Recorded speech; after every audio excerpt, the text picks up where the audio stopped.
इनको आप जानते हैं? चलिए, ये तस्वीर देखिए। नहीं पहचाना? आज की कहानी इन्हीं के बारे में है और ये हिंदुस्तानी नहीं है। पूरी कहानी बताऊंगा। नमस्कार।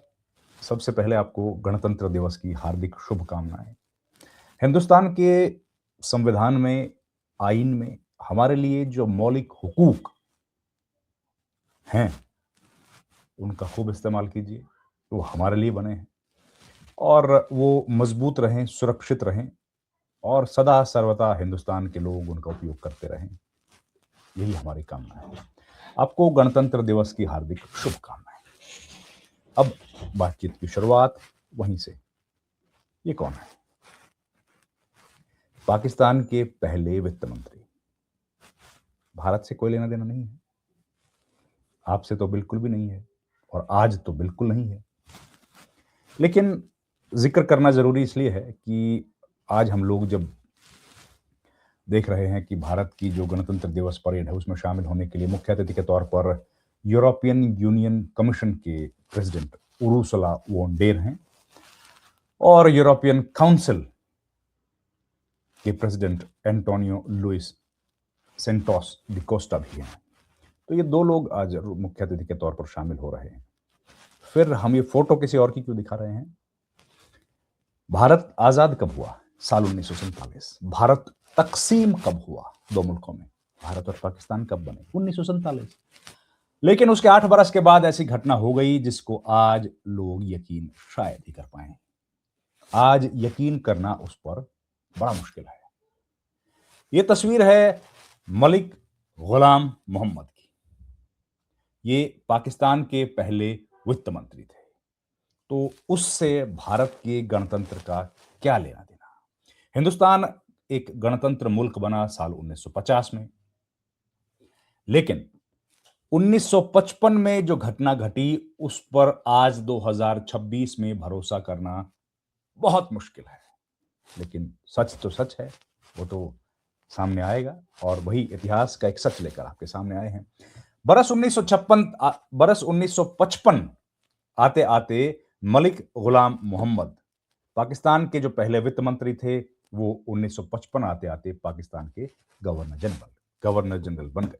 पहली सरकार जो थी वो लियाकत अली खान की थी। लियाकत अली खान प्रधानमंत्री बने, ये बने वित्त मंत्री। लियाकत अली खान का एसेसिनेशन कर दिया गया और उसके बाद 1955 आते आते ये बन गए थे गवर्नर जनरल ऑफ पाकिस्तान।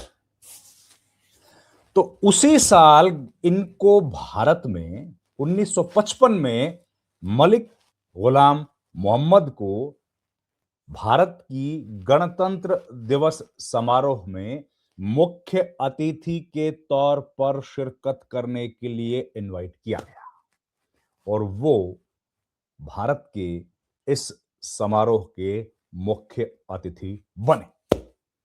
अब पाकिस्तान का गवर्नर जनरल, उन दिनों में वहां गवर्नर जनरल था, हमारे यहां तो था नहीं, पद खत्म हो गया था। सिराज गोपालाचारी बने थे, उसके बाद वो पद रहा नहीं, लेकिन वहां था। तो एक बार ये ऐसा हुआ कि जिस तरह से आज हम लोग राजपथ पर गणतंत्र दिवस परेड को देख रहे हैं और मुख्य अतिथि यूरोपियन यूनियन कमीशन के प्रेसिडेंट आए हैं, एक काउंसिल के प्रेसिडेंट आए हैं, तो वैसे ही साल 1955 में बहुत अहम ये है, तब तत्कालीन गवर्नर जनरल मलिक गुलाम मोहम्मद आए थे और वो इसी राजपथ पर, जब कर्तव्य पथ बन गया है, मुख्य अतिथि के तौर पर शामिल हुए थे। उस दौर में शायद ये रहा होगा, भारत के फैसले से शायद दुनिया भी बहुत हैरान थी कि भाई हमारा तकसीम हो गया था, एक युद्ध भी हम लोग लड़ चुके थे, लेकिन उसके बावजूद भी उथल पुथल के दौर में भी ये काम किया। तो हुआ क्यों? क्योंकि तत्कालीन जो हुकूमत थी उसका ये कहना था, सोचना था कि हम लोग एक वाइब्रेंट डेमोक्रेसी हैं और वाइब्रेंट डेमोक्रेसी में हम लोग कोशिश करेंगे कि अपने पड़ोसियों के साथ भी हमारा संबंध ठीक हो। पाकिस्तान में उस दौरान उथल पुथल मची थी। 1951 में पहले प्रधानमंत्री लियाकत अली खान की हत्या कर दी गई थी, उसके बाद उन्हें गवर्नर जनरल बनाया गया था। उनके कार्यकाल में पाकिस्तान की राजनीति में उथल पुथल रही। 1953 में उन्होंने प्रधानमंत्री ख्वाजा नजीमुद्दीन की सरकार को बर्खास्त कर दिया। 1954 में संविधान सभा को भंग कर दिया और इन कदमों के पीछे सेना के बड़े अधिकारियों का भी सपोर्ट रहा, जिनमें तख्ता पलट करने वाले जनरल अयूब खान भी शामिल थे। ऐसे विवादास्पद नेता को भारत का न्योता मिलना दुनिया को हैरान कर दिया, लेकिन वो न्योता इनको नहीं था, वो न्योता पाकिस्तान के राष्ट्राध्यक्ष को था।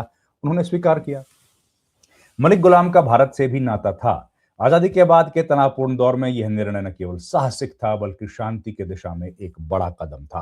भारत हमेशा अपने दोस्तों, अपने पड़ोसियों के साथ शांति चाहता था, शांति चाहता है, क्योंकि हम लोग शांति के बड़े पैरोकारों में शामिल हैं। चाहे महात्मा गांधी हों, चाहे भगवान बुद्ध हों, चाहे भगवान श्री राम हो, सब ने शांति का संदेश दिया है। भगवानों ने भी, इंसानों ने भी, कि शांति के रास्ते पर चलकर ही हम लोग सत्य को प्राप्त कर सकते हैं। तो उस वक्त जरूरत यह थी कि शांति का संदेश दिया जाए। पूरे विश्व में संदेश दिया गया। भारत पाकिस्तान के संबंध अभी युद्धों की आग से निकले भी नहीं थे, नेहरू युग की, लेकिन कूटनीति पड़ोसी देशों के साथ सामान्यकरण की कोशिश कर रही थी। मलिक गुलाम मोहम्मद का व्यक्तिगत इतिहास भारत से गहराई से जुड़ा था। अलीगढ़ मुस्लिम यूनिवर्सिटी से शिक्षित थे, चार्टर्ड अकाउंटेंट थे, इसलिए पहले वित्त मंत्री बने। मलिक गुलाम ने ब्रिटिश राज में भारतीय रेलवे लेखा सेवा में सेवाएं भी दी थी। हैदराबाद के निजाम के वित्तीय सलाहकार के रूप में भी लंबे समय तक किया था उन्होंने काम, और वो भारत के, इसलिए उनको वहां पर बुलाया गया। तो ये जो है पहला, जो आपको इस तरह का शायद एग्जाम्पल कहीं और नहीं मिले कि किसी, तो आज तो खैर हमारा पाकिस्तान के साथ जो संबंध है आप जानते ही हैं, भारत और पाकिस्तान के बीच संबंध किस तरह के हैं। तो हिंदुस्तान की आज़ादी के कुछ घंटे बाद, या दो मुल्क जब तकसीम हुए, उसके बाद एक लड़ाई हमने लड़ी कश्मीर को लेकर के, और संबंध बहुत खटास भरे रहे। उसके बाद तो हालांकि कई लड़ाइयां हम लोग लड़ चुके हैं, पाकिस्तान को कई बार शिकस्त दी है, लेकिन इन सब के बीच में ये कहानी, क्योंकि आज हिंदुस्तान का गणतंत्र दिवस है, और गणतंत्र मतलब संविधान, संविधान हमारा बनकर तैयार हो गया था 26 नवंबर, आप जानते हैं, 1950 को, 1949 को, और लागू किया गया 26 जनवरी 1950 को, क्योंकि 1930 में कांग्रेस पार्टी का अधिवेशन हुआ था, उसमें पूर्ण स्वराज की बात की गई थी। तो उस दिन को यादगार बनाने के लिए सोचा गया कि हम लोग 26 जनवरी 1950 को ही हिंदुस्तान के संविधान को लागू करेंगे। वो हमने किया। हिंदुस्तान एक गणतंत्र मुल्क बना, और आज तरक्की की सीढ़ियां बहुत तेजी के साथ आगे बढ़ रहा है। और इस दिन इस इतिहास को याद करके आपके सामने पेश करना मेरी जिम्मेदारी थी। मैंने वो अपना काम पूरा किया। आपका बहुत बहुत धन्यवाद। इस वीडियो में इतना ही। इतिहास से जुड़ी और खबरें आप तक पहुंचाते रहेंगे। बहुत बहुत धन्यवाद। Thank you very much.